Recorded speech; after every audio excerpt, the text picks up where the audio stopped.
HIPAA is a little overwhelming in terms of compliancy, but there's a lot of resources out there that you can combine together to make it easier to have a flow and make your life a little bit easier as well.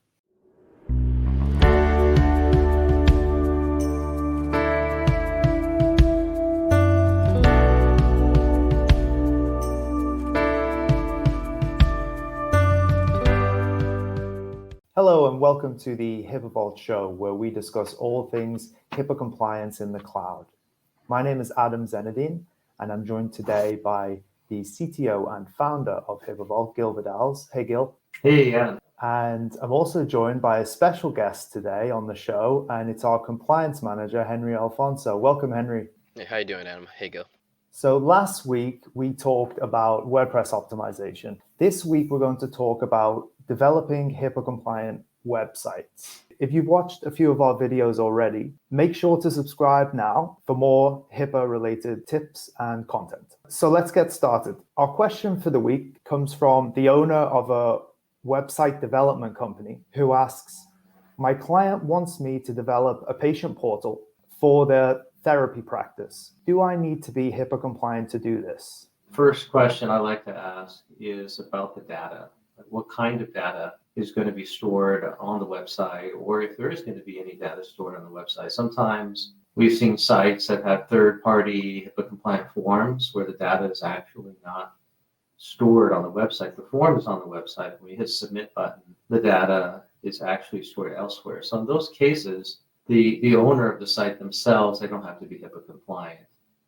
So it really comes down to if there's going to be protected health information and if it's going to be stored locally, then I think the answer is clearly yes, it needs to be HIPAA compliant. So in the case where they've got a contact form on the website and maybe that information is getting sent to an email inbox, then they could set up the email inbox with HIPAA compliance there, and then they'd be covered. But for scenarios where they need a patient portal like this one, HIPAA compliance would be needed. Yeah, I think so. I mean, there's different levels. For HIPAA compliance, it's a little bit more binary that you need it or you don't, I would say. But even though that's true, there are degrees of it. So there are very large portals that have millions of patient records, and then there's very small websites that a therapist might have for just scheduling appointments. Okay, and that's on the very, very light side, very light. So obviously you have to scale your HIPAA compliance and security to match that level of exposure and risk that you may have as a medical practitioner as an owner. So I'm glad that, Henri, you're able to join us today, because I know that when it comes to HIPAA compliance, there are safeguards. Is that right? Could you talk a little bit about what safeguards would be relevant for HIPAA when it comes to setting up like a patient portal? Sure. It all depends on the hardware as well. Safeguards can include physical and logical. In terms of physical, depending on who owns the equipment, there should be things in place to monitor access, to monitor changes. In terms of logical safeguards, is the data encrypted? Is the data being monitored to who's accessing and who's changing any of the files located in that location where the PHI may reside? It all depends on how much of the infrastructure contains PHI and what type of infrastructure you're using as well. So when it comes to the physical infrastructure, if they're hosting the website in the cloud with a hosting provider that's setting up the servers in the cloud, then would it be right to say that most of the physical safeguards would be on the hosting provider's side to secure? That is correct. You'll be inheriting their security posture in terms of their physical safeguards as well, but you also have to think internally of your own safeguards. You have physical security for your work laptop, your work computer, things like that as well. You have to take into consideration. What kind of safeguards or maybe even policies does a software developer or website developer need to take care of and possibly implement? Usually, a lot of the policies are taken care of during the software development lifecycle of the application. Things to include is redundancy, backups. If the code goes wrong and you push that to a website, is there a way to revert that? There should be a lot of internal policies to do regression if there's any issues rolling out the application or any updates as well. A lot of the policies that are required are in terms of accessibility and availability of the data. If anything happens to the application, do you have policies and procedures in place to follow to fix that? Have a what if scenario and have policies in place to fix that. I think for the audience, it's important for them to know where they're going to be hosted. So let's say, for example, you're a software developer and you're making healthcare apps for your customers. So you might say, well, I can have my own equipment in a data center. Well, that's, in terms of compliance, that could be the worst case scenario because you bought the equipment yourself. You're the owner. You signed the checks and you have the credit card. Well, you got a lot of work to do. You need to know, you need to be an expert in HIPAA compliance because you're going to be literally putting those servers in the back of your truck and driving them to the data center and plugging them in. I mean, the responsibility is all yours. Although that's kind of rare these days. So that's the extreme. I would not recommend doing that. The next level up is, let's say, well, I'm not going to buy the equipment. I'm just going to go rent a server. There are many places you can just rent a server that's already racked and stacked, and it's sitting there. And in that case, you're renting it, but you're leasing it. It's still your equipment, and it's sitting in a rack in some data center. And it's still your responsibility to make sure that the provider that you're renting the server from has all the things necessary, including, say, like a camera that can see your aisle where your equipment is. And can anyone walk in? Can any visitor walk into that data center and happen to brush by your server and accidentally turn it off or maliciously do something? I mean, is there a segregation between clients? Or are you in a shared environment where all the servers are racked and anyone can log in there that belongs in that data center? Anyone can go in because they have equipment, but they can start messing around with other people's equipment.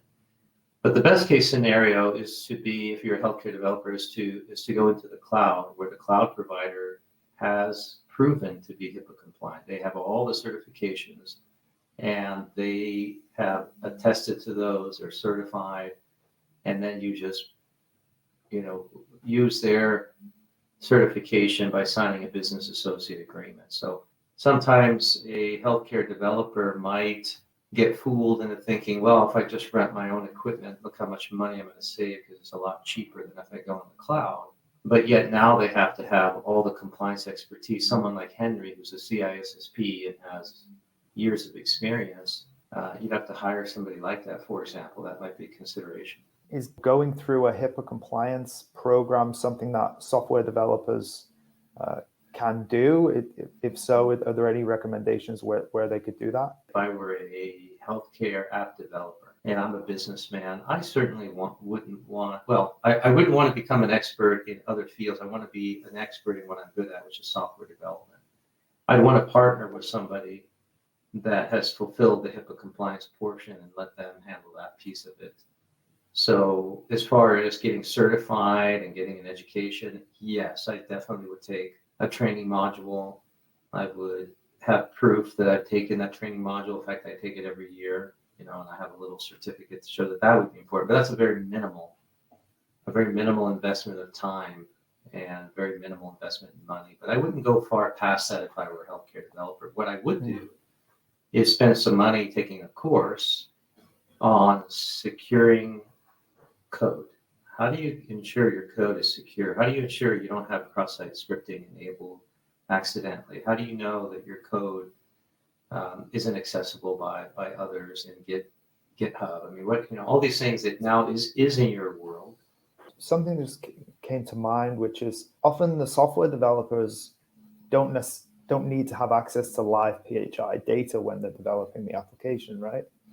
So that's probably one good reason why they might not necessarily need to have all these certifications and third-party audits coming out to say we've gone through all these policies and procedures in order to be HIPAA compliant. But there might be a scenario where maybe the project's moved on and they're being asked to be part of the maintenance of the portal. In those scenarios, maybe they would have access to PHI. Is there a distinction here, or is there a distinction to be made as to at what point does a software developer need to seriously consider going through a robust third-party audit for their own HIPAA compliance? Even though the developer may not have access to the PHI data, the software will still process and manage that data. Because of that, the software needs to be compliant or HIPAA compliant, which means there has to be certain configurations, certain settings for the application. Is TLS enabled? Is it above 1.3? Is it below that? They still would have to know what HIPAA compliancy security configurations need to be applied to that software or that application as well. Yeah, and I would add to what Henry said that the developer needs to factor in the multiple authentication. So they would need to have their software written in such a way where the owner of the software could say, well, I want to enable a second factor for logging in. It might be over email, where a token is sent over email. They might give an option to say, well, let's allow that 6-digit code, as an example, to go via SMS, which means over the cell phone to a cell phone.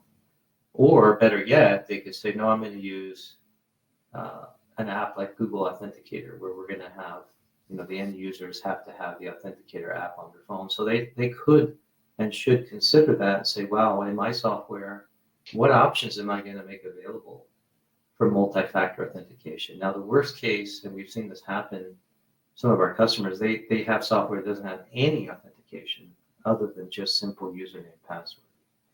And we've seen, problems between sites that get compromised, and that's because at the application level, they didn't have the right controls.